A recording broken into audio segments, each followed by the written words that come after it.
So I'm Anouk de Koning. I have been appointed professor here at the University of Amsterdam, the Anthropology Department in Political Anthropology, and I have a wonderful title called Professor of Power, Politics and the State. We grew up in a kind of provincial town in the Netherlands, quite boring, but we were always somehow also connected because my mom is from this kind of Chinese-Indonesian diaspora family.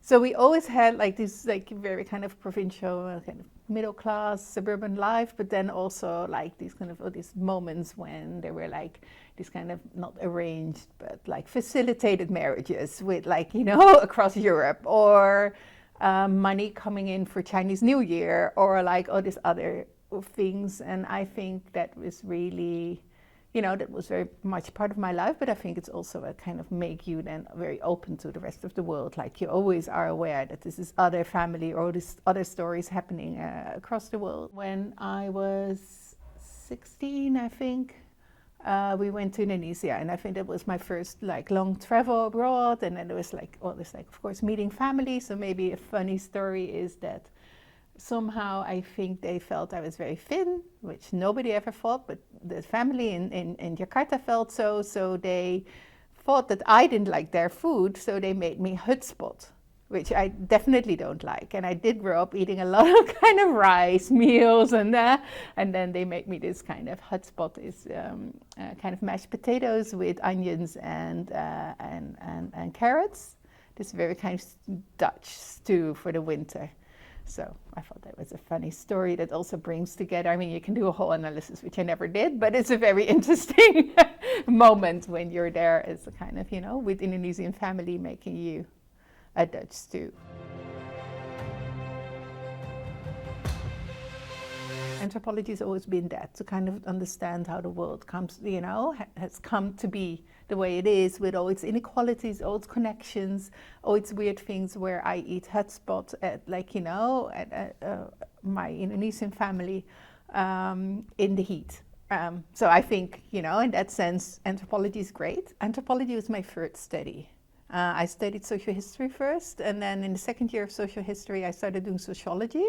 And then in sociology and in social history, somehow I encountered more anthropological themes and interest in kind of the what's often glossed as the non-Western world, say the global South, which had always held my interest, but I always my image of anthropology before was a bit like exoticizing, like why would I study people in huts in Africa, seriously, like, you know, what's that all about? And then I discovered through kind of this circuitous route that it was actually a way to approach thinking about kind of the world historically together. I mean, that's what I did then in my social history, like really a kind of global world history. My first kind of proper job in academia was in Nijmegen at the Radboud University, and I developed a course there, Theoretical Debates in Anthropology, and I brought in all the critical thinking about anthropology. And then students always got depressed. And then I was like, I had to insert something about why this is really great. I think for me, it is a way to kind of, in true lived experiences, complex situations, understand how the world is rather than flattening it. So both the lived experience, but especially the complexity, I think, of any moment, any site that you will study, and the challenge of how to understand it, how to unpack what is happening from everybody's perspective and why everything comes together the way it comes together, allowing us to go from very small, seemingly particular moments to really in-depth analysis of how the world works. I think that's pretty amazing about anthropology.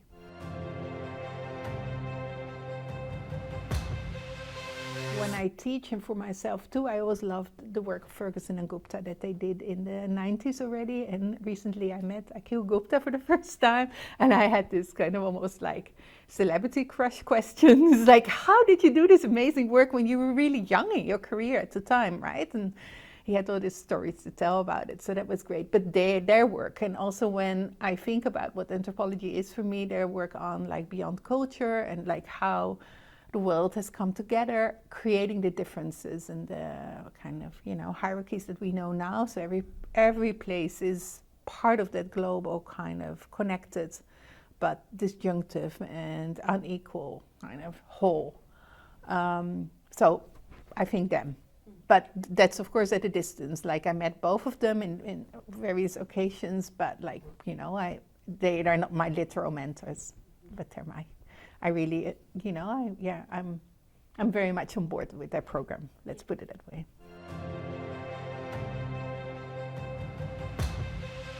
So for my PhD, I went to Cairo and I had this very kind of historical, ambitious thing where I would like plan to think about how larger political regimes and changes affected people's personal lives. So how people were thinking about marriage, for instance, under Nasser versus under Sadat versus under beyond. And of course, like I was just learning Arabic, so that was completely unfeasible, as I found out when I was there.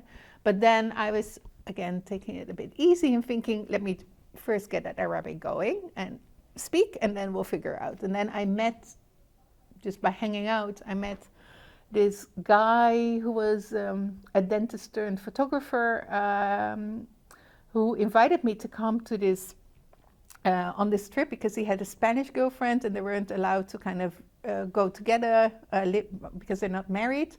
So they asked me to come. And I discovered this whole group of people who looked almost very American, had a very American habitus. And I was like, who are these people? I've never encountered anyone like that. They're not like my friends in Cairo, and that became the puzzle. So then I was trying to find out who are these people, and I found like beyond the trips to the desert, they also met in all these kind of coffee shops, which they're new at the time, like Starbucks-like coffee shops, but were just popping up and became these really important class-specific spaces. So that became a puzzle, and that's how I became an urban anthropologist, and that's how I chose the subject that I worked on. So that was an important turning point, and then I also I kept on working on the urban, and at one point I moved to work in Amsterdam. I wrote a grant, and I got a grant. I got the funding, and then I actually wanted to do some of that urban research about like who can be in what place, how does a kind of larger politics play out in the spaces of the city, giving some the right to be somewhere and some barring some kind of informally from places. But doing research in the Netherlands, then you stumble upon the welfare state. So the state is everywhere. The institutional landscape is super dense, so you can't really do anything without talking to a policeman or a social worker or a youth worker or a housing corporation person. So slowly I became interested through that. So that was another moment where I was like, okay, so we need to think about institutional landscapes to understand how Europe is developing. And I think this is where I'm now, which is really trying to understand how welfare landscapes and the political relations in welfare landscapes, so really state-citizen relations, how they're changing, where this started. Thinking about the importance of the state in organizing individual collective lives. We're just starting this seminar series, right, to actually get a sense of that, because I think anthropology, so I've done my PhD in anthropology here at the University of Amsterdam in between 2000 and 2005, so quite a while ago. And my experience is that it's always been super eclectic. So I also did my undergrad here. When we did that, there was like a clear focus, at least here, on a more kind of socio-historical anthropology. And we had Johannes Fabian, who was doing a kind of critical rethinking of anthropology, and those were the big projects that I remember, at least. Right now, it's a bit unclear. So I think anthropology in the Netherlands has always been very eclectic. There is no real kind of Dutch language anthropology. So it's always been taking a lot from kind of Anglo-Saxon debates, more so I think than in other European countries like France or Germany, where they really have kind of more of a focus on their own kind of internal debates, or it's more of a national anthropology. That said, I do think when we compare it to like the US, there's less of a focus necessarily on theory building per se, but really on kind of really substantial field work. I mean, we also have our PhD programs are set up differently. We don't have a lot of coursework, so it's really a focus on the ethnographic, the fieldwork itself, and then what do we make of that? And then people use a lot of kind of different approaches. I think another thing that I noticed when was also kind of in the European context with ERCs is that our kind of anthropology is often maybe not engaged, but at least focused on social relevance to some extent, or it is about something that matters. It's about a current topic. It's not a very kind of more theoretical only anthropology or only a very kind of cultural kind of elaboration, but it's always about an urgent issue. But I think in terms of approaches, there's not one clear school. There are a few important things, I think, at the moment, and I do work in the Netherlands and in Europe, so for me, those questions are very relevant.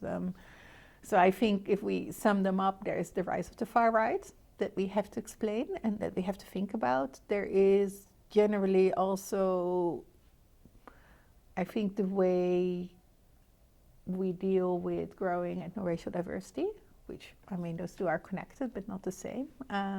And now there is also kind of the politics, of course, of like how do we as Europeans and people in the Netherlands and then also people in this department relate to Israel-Palestine. So I think those are three big things, right? And what can we as anthropologists, not just as academics or as human beings or as, citizens of the Netherlands and of Amsterdam do? So I think especially, my research has touched often on questions of racialization in Europe and ethno-racial diversity. And I do think there is something that we could do, which is insist on the complex understanding. Like on the one hand, insist on the importance of ethno-racial fault lines in the way, life is lived here. I'm always amazed at how different life worlds are. If you talk to people who are of color, it's like a whole different world somehow. And then there's the kind of white Dutch kind of life world that is almost oblivious to that. And there's very few people who have been able to write about that, about those differences and how important they are and what they do. And I think that's really important. So I think there's a role for anthropology to address that. And also to insist on the complexity of